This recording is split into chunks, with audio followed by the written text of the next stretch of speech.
Hey guys, Tomboy61, and boy oh boy, do we have some news. Last Friday, while I was on vacation, Wargaming decided to drop a new dev blog. This is something that they've been doing a little bit more recently, kind of putting out news as their intentions, not bottling it all up for patch notes, which love and hate, because one, it means I get more videos to make, but two, it means I feel like the patch notes announcements may be a little bit less light, or something bigger is coming down the line. Anyways, the big news for this devlog is the pan-European ships are on their way, and they kind of made this announcement. I don't know if this was rushed out, because super testers will be using them in the game. None of the CCs have access to them. I'm not jelly, but the new pan-European line is coming to the game.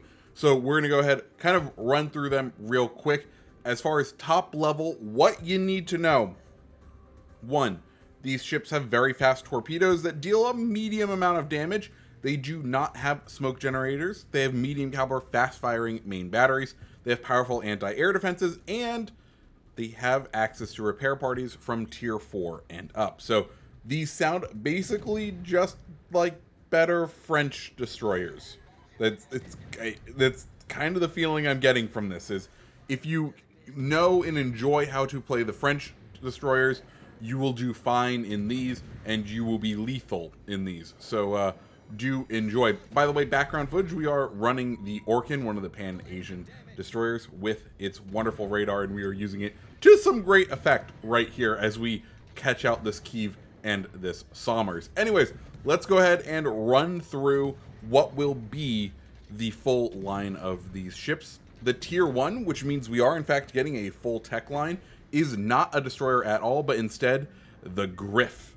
Also, I may not have the best pronunciation of these because they're weird, usually Swedish and Norwegian names, but if you'd like a guide to how to pronounce these better, Hipper, the wonderful CC Hipper, VII, or 7 Hipper, has created a pronunciation video also going over the same news, who probably pronounces them way better than me. Anyways, we have the tier 1, the Griff, which it looks like the most modern of the tier 1 ships, which is a bit weird, but it served in the Polish Navy at the opening of World War II.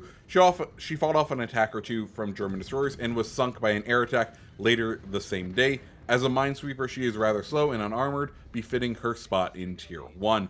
Then we get into the true destroyers. The first one is the tier 2, the Romulus, named for the two brothers, one of the two brothers that founded Rome, or at least in mythos founded Rome, which is Romulus and Remus. Romulus was originally built for the Italian Navy as a torpedo boat in Spezia in 1940. She was sold on to Sweden, where she served until 1958 as a small destroyer. The tier 3 will be the Klaus Horn. Klaus Horn was a destroyer built in Sweden during the 1930s. In September 1941, she was sunk during the Husfallgarden disaster. Yeah, this is where that pronunciation really kicks me.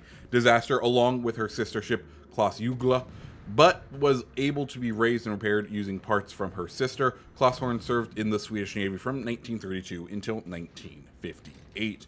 Next, we have the tier 4, the Bisbee. During World War II, the Swedish Navy built the Bisbee-class destroyers to protect Swedish neutrality. These ships featured an improved arrangement of armament and very high speed. The Bisbee underwent a major reconstruction in 1964 and went on to serve until 1982. Wow, that's a long service life. Is that the longest serving ship, like real steel ship, that we've had in this game? It might be. Anyways, on to the tier 5, the Vasteras. During the development of the Grom-class destroyers, Poland reached out to Sweden shipbuilders for designs. Vasteras is based off the Sweden submission, which was deemed unsatisfactory and never built. Poland instead chose a British design that became the destroyers Grom and Bleskiva, or Bleskivica. You know, the biscuit. Then on to tier 6 is the Skan, or the Skane. Skane is based off the preliminary designs for the Oland-class destroyers of Sweden. Her defining feature was the addition of a dual-purpose main battery armament, allowing her greater anti-aircraft firepower. Then, finally, the Tier 7 is Ostergotland, the Ulster class destroyers were the last destroyers built for the Swedish Navy in the 20th century, entering service in 1958. Though smaller and less capable than her immediate predecessors, she was armed with a modern anti-aircraft suite, effective guns, and ample torpedoes for the time, and served until 1982. So those are all of the new destroyers. I'm excited, like, new destroyers. I enjoy playing destroyers. These are going to be fun ones. I feel like, depending on how tanky these are, these could be high skill ceiling destroyers or kind of like in the middle. Just depends on what sort of range and like how much health they can really regen, and if you can afford to make the mistakes. We'll see what they are as they roll out. Finally, there is one other ship that you could be spotting out on the waters. That is the new Tier 5 Independence. It is a U.S. aircraft carrier based on the series that was converted to Cleveland-class cruisers.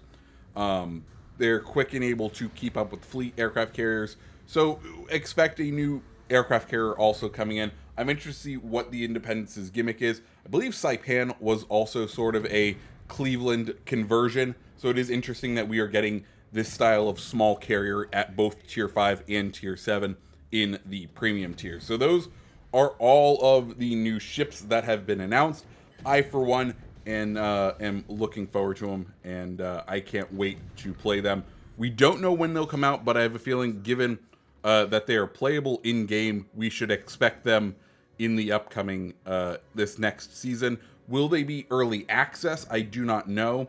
I have a feeling we may get them early access, and then once they roll into non-early access, that's when the tech tree line and that cruiser will be implemented as a way to get into the Pan-Asians, or for all we know, they could just be straight implemented without the early access kind of gimmick. We will see. I would prefer the early access. I know that's a little bit of a controversial opinion, but for me, the last time I think it was with the Pan-Asian destroyers, there was just too many destroyers out and about on the waters when those things get released, because the whole player base kind of dives in. And it was, I don't know, it was slightly annoying to me. It felt like it was always just matches that were filled with destroyers, and I, for one, liked the way that the early access crates allow us to slowly dip our toes into and get the player pace, like, bell curve spread out a little bit more. Either way, I know it encourages you to spend money on the game, but that's the way I kind of see it. It makes it a little bit easier, and it doesn't make the lower tiers just like Destroyer Melee City. But that's just my opinion. Let me know what you guys think down in the comments below. Guys, if you like this video, go ahead, hit the like button, hit the subscribe button. I believe tomorrow we'll be covering the Hyuga and the other, and then we'll be rolling out and covering all the other stuff that I missed while I was out on vacation. But with all that said, guys, I hope you guys have a great rest of your day. See ya.